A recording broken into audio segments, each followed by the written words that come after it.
I don't even know what we're doing first. Strangers in the night, exchanging fluids. I quit. No? I quit the podcast. I don't want to do this. Okay. I actually did a lot of research for this, unfortunately. Frank Sinatra? Yes, I watched all sorts of interviews with him and all sorts of really good stuff.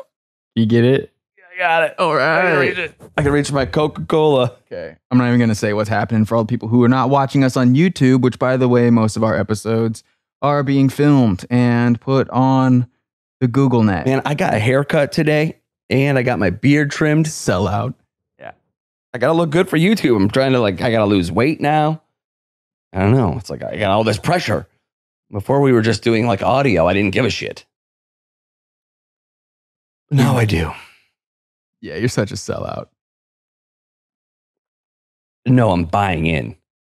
Oh, okay, Maynard. All right, so Frank Sinatra was born over 100 years ago in 1915. So y'all may want to prepare yourselves, as I will likely be doing some ageism in this episode. My first note is Frank Sinatra, born the year of our Lord, literally.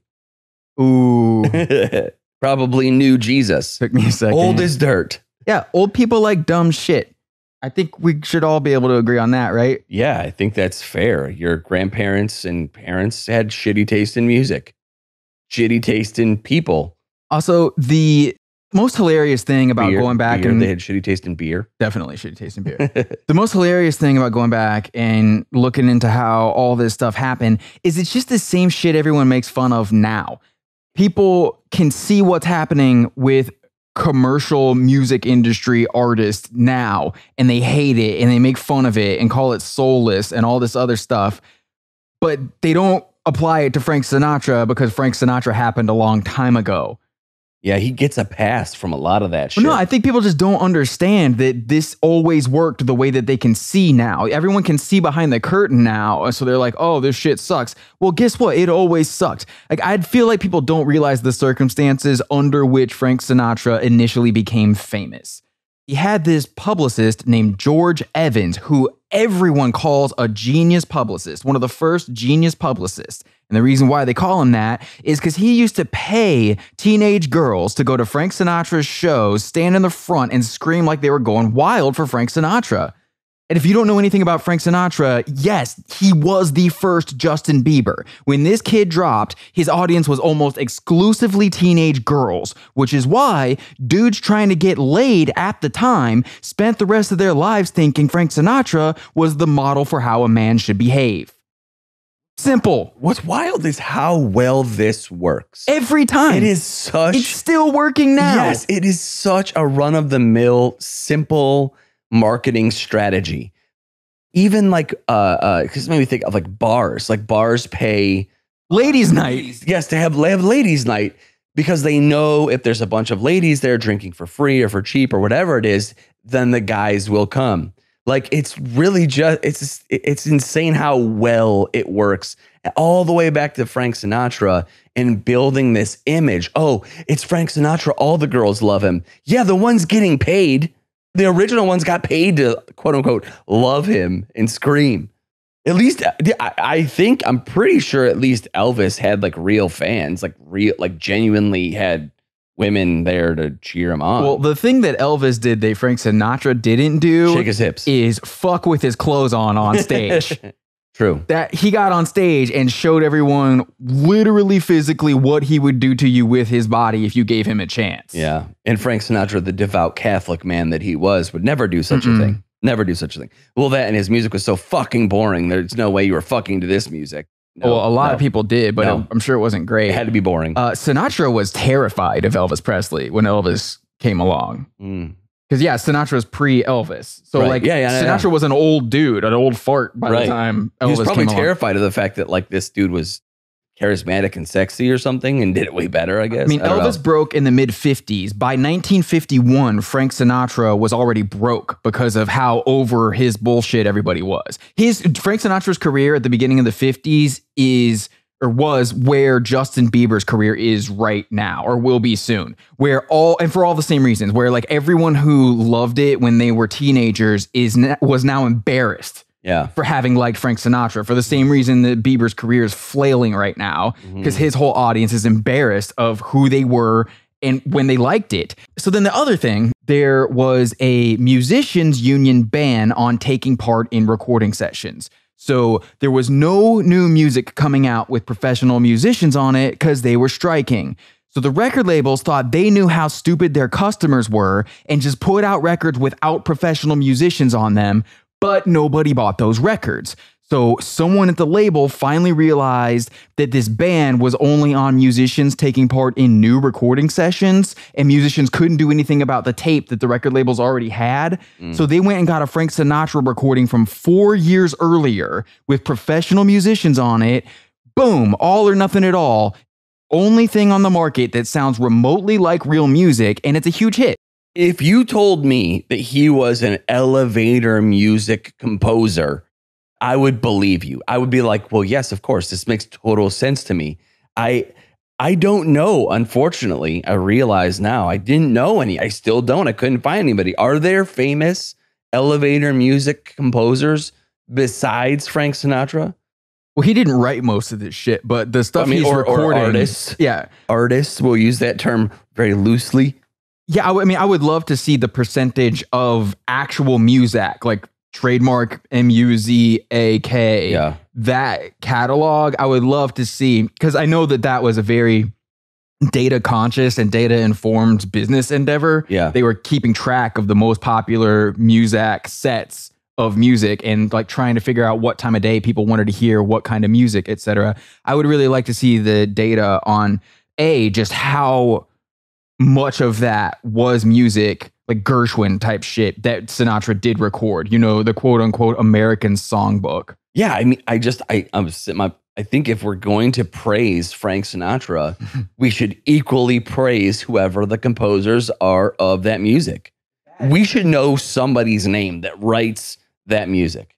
You hate musicals? It's all the people writing musicals. Frank Sinatra was literally in Guys and Dolls. There you go. I mean, yeah. Makes sense. Frank Sinatra had a vocal cord hemorrhage in the early 1950s, making his voice even worse than it already was. And then his career had a comeback. Then he became the Frank Sinatra that everyone knows. You want to know why? You want to know why he got his career back? No, I don't. Acting. Right. Movies. He didn't just like drop a heater of an album. Right. Yes. Yeah. It wasn't just this banger record that he put out that everyone loved. It was like, oh my God, Frank's back. Listen to this album. It's so good. He actually is hitting a note. It's pretty wild. It's incredible. No. You've seen The Godfather, right? Of course. Okay. So you know how the movie starts with that Johnny Fontaine character begging Don Corleone for him to go force these people in Hollywood to let him be in a movie? Mm-hmm. Because it's a perfect role for him. It'll give him his comeback, et cetera, et cetera. Okay. Frank Sinatra was pissed at Mario Puzo, the author of The Godfather, for his entire life. And the reason why is because Johnny Fontaine was so clearly based on Frank Sinatra. The storyline at the beginning, where Fontaine's crying and begging The Godfather to get him the movie part, is allegedly pretty fucking close to how Frank Sinatra got the role in From Here to Eternity. It saved his career and made everyone start taking him seriously. If the story's true, nobody cut off a horse's head and put it in a producer's bed or anything like that, because they didn't have to. You ever have someone in the mafia tell you they will fucking murder you if you don't put a guy in a movie? That's about all it takes. Yeah. Oh, you want to meet my friend? Meet my friend? What's an Italian name? Jesus Christ, I'm totally flaking. Yeah, say something racist. I don't know. No, I mean, I'm Italian. You want to meet? I got it.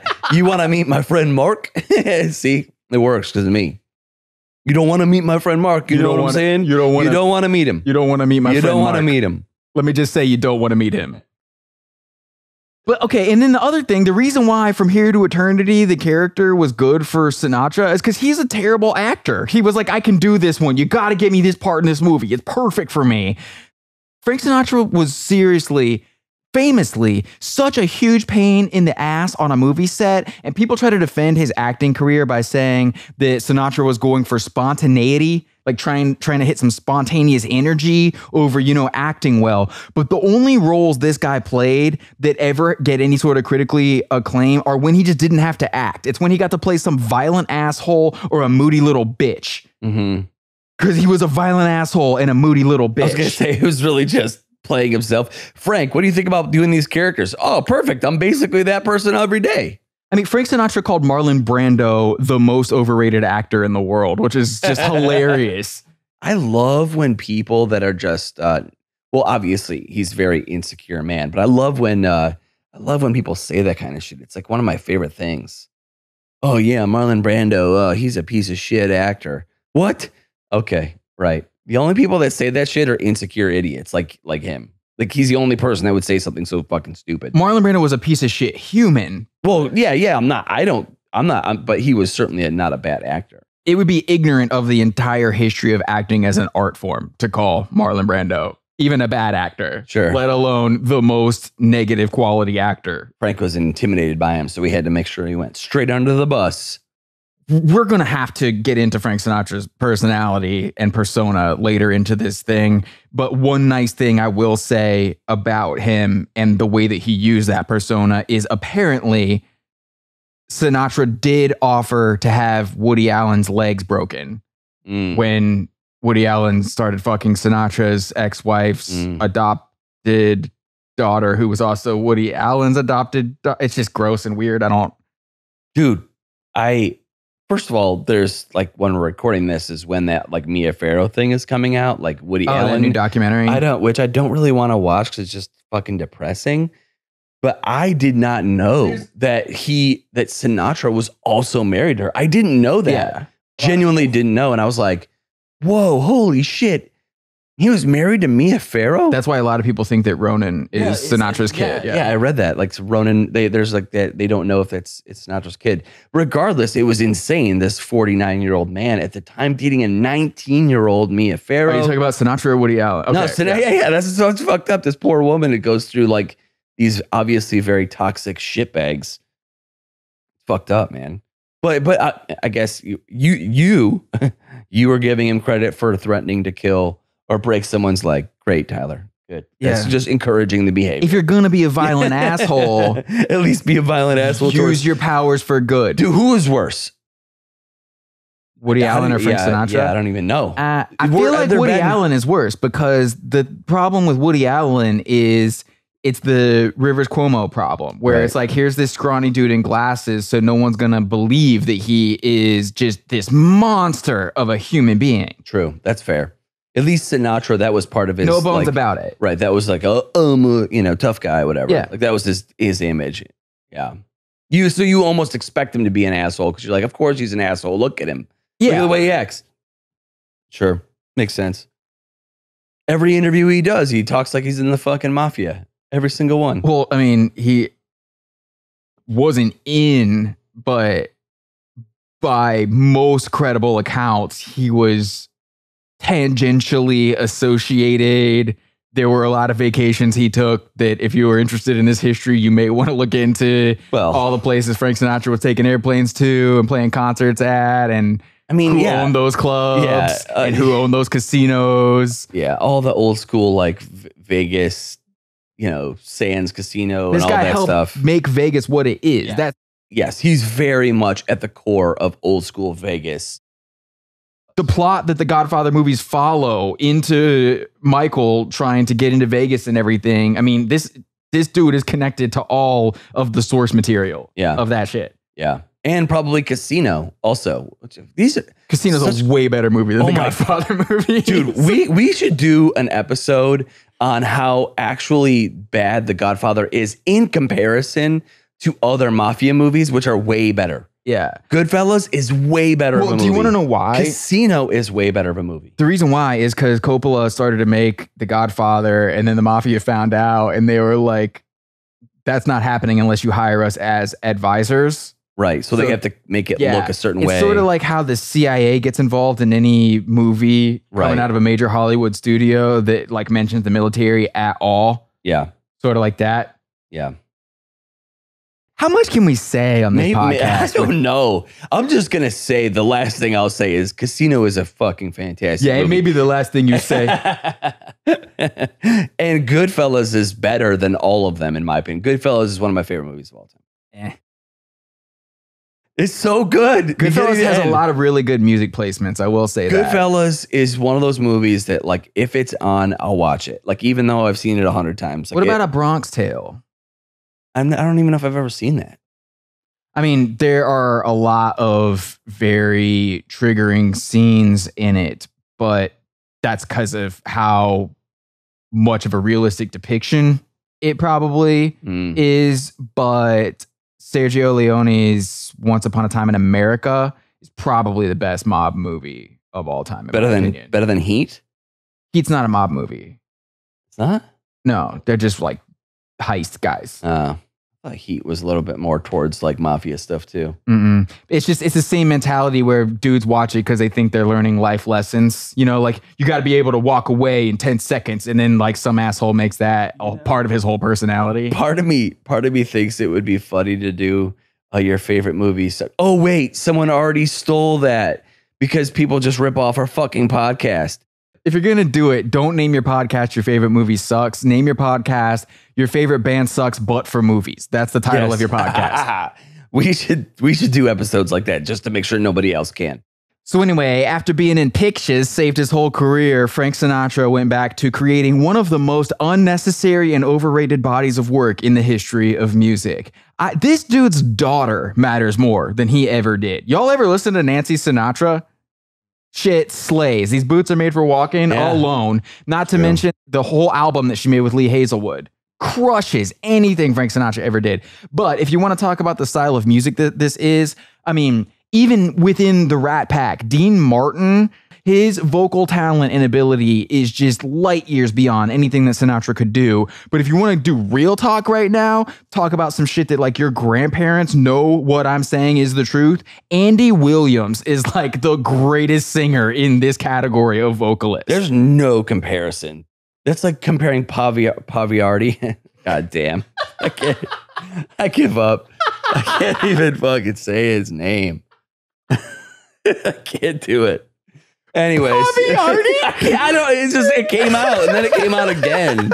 I give up. I'm not even gonna say.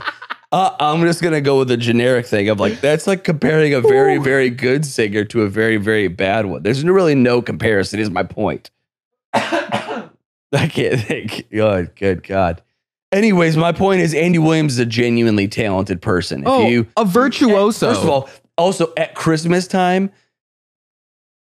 If you're really still for some reason, even though we've done 4 Christmas Sucks episodes, Andy Williams' Christmas album is fucking killer top to bottom. If you're going to listen to Christmas music, that's all you got to listen to.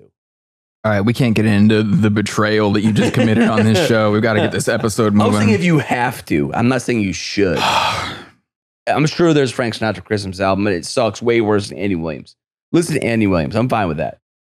The thing that makes Frank Sinatra such a bad singer for me, I can forgive a lot of this shit that we're talking about, but the thing that's really unforgivable for me when it comes to Frank Sinatra is he sings every song like it's the same song.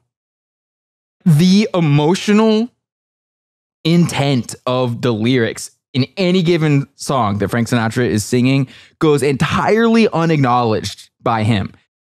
He can sing quietly or loudly, but there is no emotional acknowledgement of the lyrics in his timbre, the delivery, nothing about, like, I can't tell if he's supposed to be happy or sad. Like, if I didn't speak this language and I was listening to this guy sing, nothing about it would say, oh, he's miserable right now, or, oh, that guy's having a pretty great time. It's only like the horn arrangement that would do that.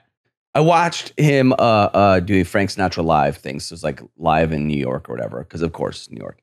And he did whatever. New York. Yes, he does that song, and then they cut to the audience, but like it's almost like they just go to watch him sing the songs. But you know how I guess you see some live shows for certain things, and people like are really emotional about it because they have this like deep connection to it, and whoever's the artist is singing it, and they're like tears running down their face, or they're super happy and the crowd is very just like jubilant, like, oh my God, this is fucking incredible. I love this song and it's so good. The crowd looked like they were bored. Yeah. Honest to God, it was like they cut to this lady and she's just like, okay.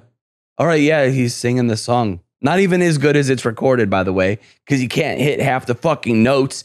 Yeah, very famously, his voice only got worse. I mean, again, he did have a vocal cord hemorrhage in the early 50s, so there's a reason for it. But just because there's a good reason for it doesn't mean that it's great to listen to. Maybe you should have considered a different career then, Frank. There's nothing wrong with that. Dude, this video of him live, it was probably at Madison Square Garden or something like that. It was a big show. It's so bad. He really can't sing. No, he's not good. Like, singer. holy shit. Like, he really can't sing. I actually thought it was kind of a joke for a second because he starts this like a Shreds video. Yeah, because his voice wavered so hard that I was like, oh my God, he couldn't even hold the note. Everyone knew it. If you go look up the reviews of his concerts for, I mean, I don't know, the last 30 years that he worked, maybe everyone knew that he couldn't sing, but people just still went and bought a ticket to go watch him, you know? And I get, it made sense when he was with the Rat Pack because you were basically watching 4 people do their comedy act. You know, Sammy Davis Jr. is hilarious. Well, that's like a whole show built around other people, too. Yeah, it was like them hanging out and like one of them would sing a song. It was like a variety show format. But, and it's the same thing that always happens. For some reason, Sinatra's the one with the bigger career. For some reason, Nirvana's the one from Seattle. For some reason, the Beatles are the band that hits the biggest. It's always the lowest common denominator thing that becomes the most famous and commercially successful thing. Yeah. And the story and the image becomes bigger than Justin Bieber. What the music is worth. Yeah, Frank Sinatra paved the way for Justin Bieber. The original, the OG, the original. He didn't even pave the way. He like wrote the book for how to do it. Yeah, it's pretty wild. Y'all think it's a coincidence that Bieber blows up as a teen icon and next thing he's getting in a bunch of trouble, like racing his Lamborghini and shit like that? Someone just gave him a biography of Frank Sinatra. I'm so sure. So there are 2 things that Frank Sinatra apologists are going to tell you make him such a great singer. And the first thing is the way that he jumps out of meter with the song. And this is that annoying thing that jazz singers do where they like kick out of rhythm with the song to sound jaunty and cavalier. Yeah. But the thing about jazz singers when they do that is that they can also sing. So like if you think Frank Sinatra is a good singer because he does that, I would love for you to cue up the Billie Holiday or Ella Fitzgerald version of any song that Frank Sinatra also recorded and get ready to have just an entire truckload of talent driven straight up your asshole. Yeah.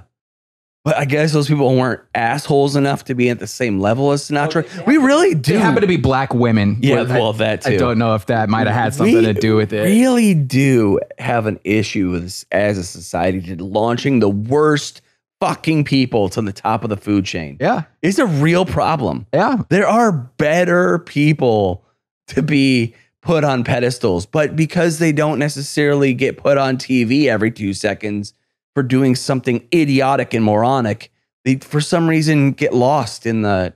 Yeah, it's almost like the entire history of the music business prior to the civil rights movement. There may have been a coordinated effort to have a white male person do things that other people who happen to be of different race and different gender were doing much, much better. But I feel like it's just true in general. All the time, definitely in that instance. We need to have like a real serious conversation as a society about who I think we're doing that right now. Who we put on these fucking pedestals just because they're what, kooky or crazy or willing to go on Larry King and say like, Kanye West does insane shit and says terrible shit. Like, it's not always just white people. Okay. I'm not saying, definitely in this instance and historically, I'm not saying that you're wrong by any stretch. But we got to stop putting shitbags on fucking pedestals. There's a lot of really talented, good people out there that are also just good people. They don't go on fucking TV and threaten people or be like, oh yeah, I'm going to punch Sinead O'Connor in the face or some shit next time I see her or whatever he said. Sinatra said that. Yeah, we got to be clear. Kanye West did not say he was going to punch. Sinatra, sorry, yes. I don't think he actually said that exact thing, but he expressed his dislike in how he would, I think that's a slightly different conversation. I think that the Kanye conversation is specifically a product of social media and how easy it is for someone to break through using what I would call negative PR tactics. There's no such thing as bad publicity marketing strategy. I think Kanye West is not nearly as famous as he is without that being a much easier tactic to take in the age of social media. Prior to the internet, though, you probably never would have heard of Kanye West. Sure. Then the second thing that everyone praises Frank Sinatra for is his enunciation. He says the words that he's singing clearly. And if you don't understand how white people praising this white dude for singing these songs in a way that was easier for them to understand than the other artists who were singing these songs was always racist as fuck, I cannot help you at all. Again, go back and listen to the Billie Holiday, Ella Fitzgerald versions of these songs. We're literally talking about people praising Frank Sinatra because they can understand the words he's saying better than they can understand it in those other versions. Yeah, but like what is he? Very simple English language words here. This is like the same thing as if you gave James Joyce, who's widely regarded by very many people as one of the greatest authors of all time, like an F because he was not using proper grammar. That's not what this is. We're not getting graded as if we're diagramming sentences. This isn't the sonic version of that. We are not trying to impress our middle school teacher, Frank Sinatra. We're trying to move people. Yeah. Yeah. Which brings me to my next point. If these songs were being graded by a middle school English teacher, a lot of them would fail because the songwriting in most of Frank Sinatra's biggest hits is just complete nonsense. On a level of like Drops of Jupiter by Train. Have you ever thought about the lyrics to Fly Me to the Moon?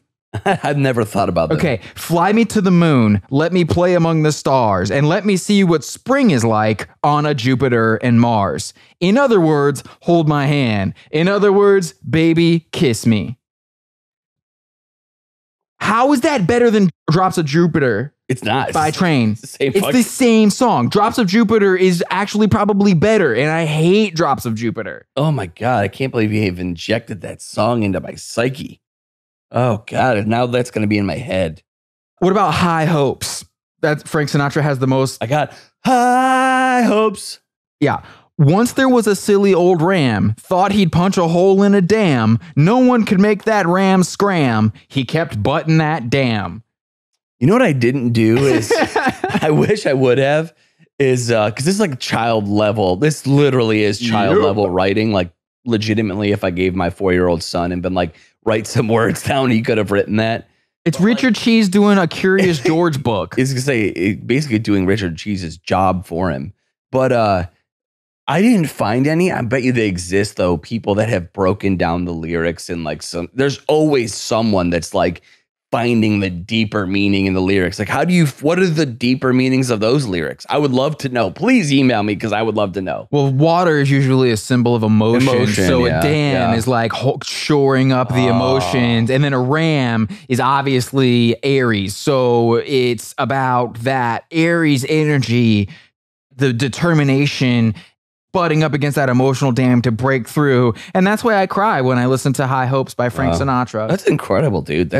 I had no idea you had such an emotional connection to it. Yeah, I'm pretty deep. That's pretty wild. Frank Sinatra himself hated most of his biggest hits. And the reason why is because they were awful. Like Sinatra thought Strangers in the Night was terrible. And he was right, but it's still one of his biggest hit songs. I mean, of course this guy was an asshole. Of course he had nothing but disdain for himself and his own career and the fans who liked it because he didn't like this shit. Right. Yeah. He wasn't a fan of his own shit. No, you could easily convince me the guy who played Al Bundy was the person who sang the Married with Children theme song. Wait, that's Sinatra. I know, but is that not a... No, it's not an Ed O'Neill. It's not a cover? It's not an Ed O'Neill cover, no. Whoa, I legitimately thought that was not the original version. I didn't think Ed O'Neill was the person who did it, but that would be... I did not know that's the original version. Yeah. Wow. Holy shit. So Sinatra used to introduce the song My Way by saying he hated it and you'd hate it too if you had to sing it for as many years as him. But the truth is, he never liked the song, and he didn't even want to record it in the first place. And the reason why Sinatra did not want to record My Way is because the lyrics that Paul Anka wrote for the song are directly about Frank Sinatra's asshole tough guy persona, and Sinatra didn't want to own it. He didn't want to believe that people thought he was the kind of asshole who would sing My Way. But it's his biggest hit because he's exactly the kind of asshole who would sing My Way. Paul Anka was dead on, and that's why half the misogynists love Frank Sinatra. All of them. I wouldn't even go half. I'd go 100%. Well, the other half haven't heard of him because this is for old people. Oh, man. Do old people even listen to podcasts? No, that's why I feel so free to say. Speaking of old people. Speaking of old people, and speaking of this last topic of his persona and his image, how many of you listening to this podcast or watching this podcast had gotten at some point in your life a lecture from your parents about something that you were listening to being bad? Maybe say some of the hip hop music that you enjoyed having a bad image. It glorifies violence. Or even some of the heavy metal that you listen to. Or Guns N' Roses and the drug references. What about your Sinatra albums, Dad? From now on, if that ever comes up again, or shit, maybe this year when you get together with your parents, you say, hey, remember when I was a kid? Remember, you used to love Frank Sinatra, but you said that the music I listened to was bad. It was a bad influence. Well, what the fuck is Frank Sinatra?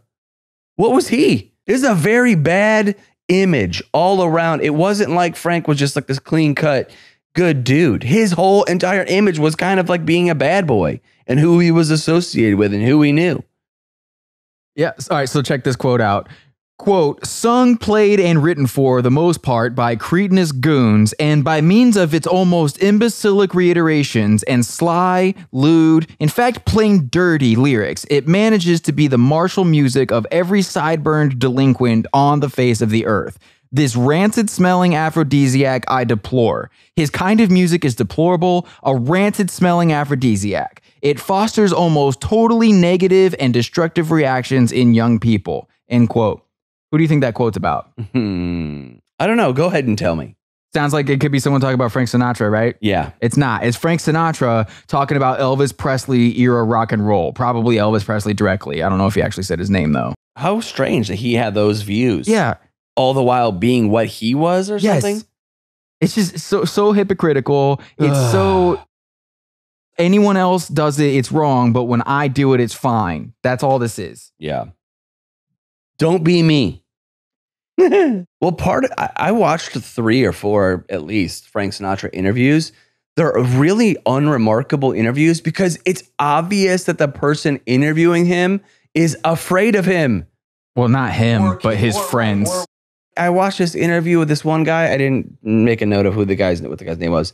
It was the most ass-kissing bullshit interview of all time. And I'm like, at least ask him something mildly hard-hitting. Like, what the fuck, man?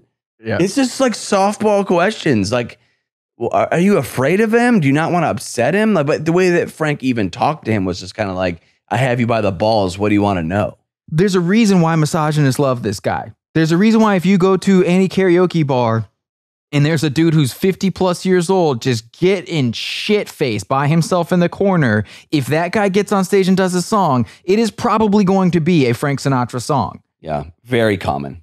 I would say actually the last fucking 10 times, apart from preparing for this great podcast we have, the last 10 times I've even heard Frank Sinatra, we're doing karaoke. Yeah. I mean, I can construct the person doing the fucking Frank Sinatra songs. It definitely is not a woman. Hardly. I don't think I've ever seen a woman do it. And I don't think I've ever seen anyone but an over 50-year-old white dude doing it. So this guy's image and persona are inseparable from his success as a recording artist and the fandom, the fan worship. There was this magazine article, I believe it was in Esquire, called Frank Sinatra Has a Cold. And this is supposed to be a piece of writing that sort of set the template for a style of journalism going forward. And it's this writer who spent weeks hanging around Frank Sinatra when he had a cold. And Sinatra just comes off like such a petulant dick in the whole thing. He does have a cold, so he's just like shitty and in a bad mood the whole time. So I guess you could say that to sort of excuse his actions. But he goes to some bar and tries to start a fight with some guy over the boots that the guy is wearing for no reason. All he does is he makes jokes about his dick the whole time. He calls his dick his bird. So apparently, like, his go-to thing is to make a joke about his dick by calling it his bird. Like, hey, how's your bird? Don't hit me in the bird. Oh, God. Drink booze. It's good for your bird. By the way, as far as like the whole alcohol, so childish. as far as the whole tough guy alcoholic thing goes, this guy drank Jack Daniels. That is terrifying. Jack Daniels is the most disgusting whiskey. Are you trying to get us ejected out of Tennessee forever? Holy shit. We're going to get fucking canceled by this state. It's sugar water trash. Not to Frank, it wasn't. Not to Frank. The very last thing I watched before I left the house to come over here was his interview with Larry King in like the 80s. It was like in the late 80s or something like that. And I was like, oh, because I wanted to actually see if there was like a quote unquote hard hitting interview. You know what I mean? Like, well, if anyone's going to do an interview where they might push back or something like that, it would be Larry King. Like 5 minutes into the interview, Frank Sinatra is complaining about the fact that nobody will interview Frank Sinatra anymore.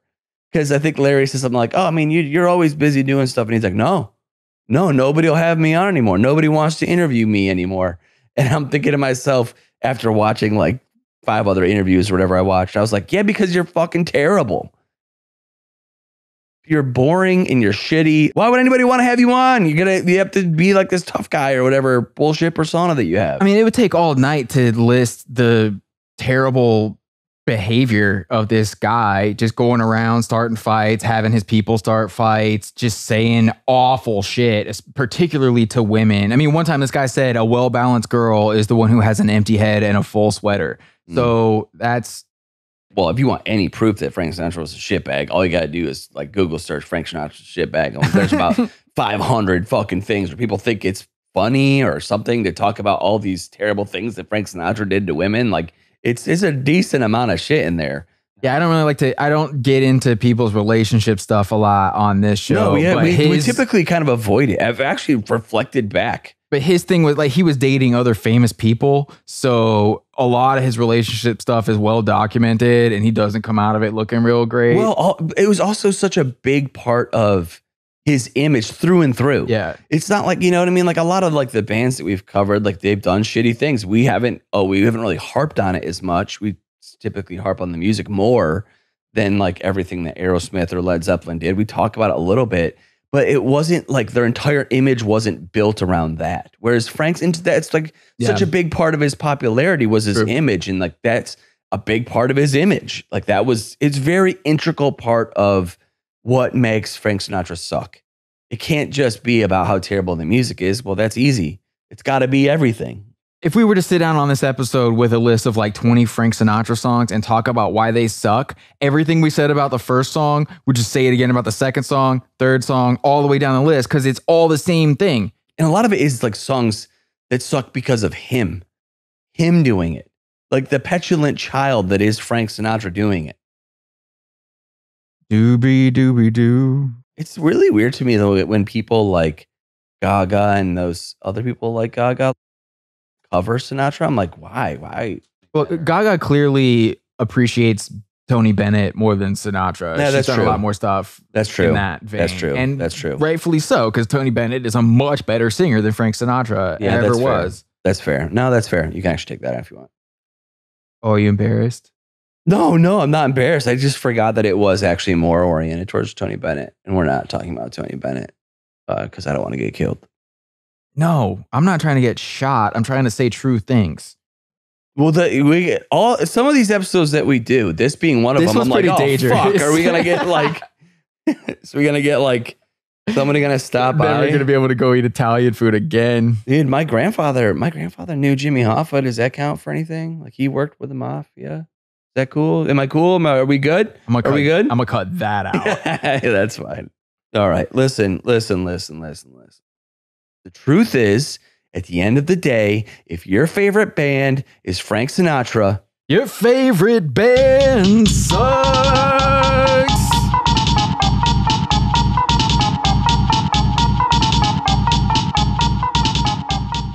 You are welcome for listening to Your Favorite Band Sucks. No, we didn't talk about Watertown. No, we didn't talk about Luck Be a Lady or 20 other Frank Sinatra songs. And no, it doesn't matter at all. Because it's the same bullshit over and over again, and even everyone who listens to Sinatra knows this motherfucker can't sing. Nearly none of the songs he cut are worth a fuck on their own, and the ones that are were done better by someone else.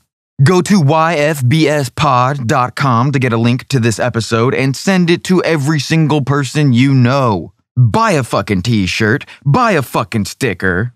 Oh, and come back in a couple weeks because as men of science, Mark and I are repeating the experiment of a playlist episode. It's the same deal as last time. If you want to listen to the episode with us interrupting playback to give commentary, then you'll want to check it out on YouTube for the reaction video version. And if you want to hear us talk before and after, but not during the songs, then you'll be headed to Spotify. Something I was not aware of last time, it turns out everyone with a free Spotify account will only hear a 30-second sample of each song, while everyone with a paid account should hear the entire songs in the episode. So do with all of that information whatever you will. And I was serious about buying a shirt, so you better go fucking do it.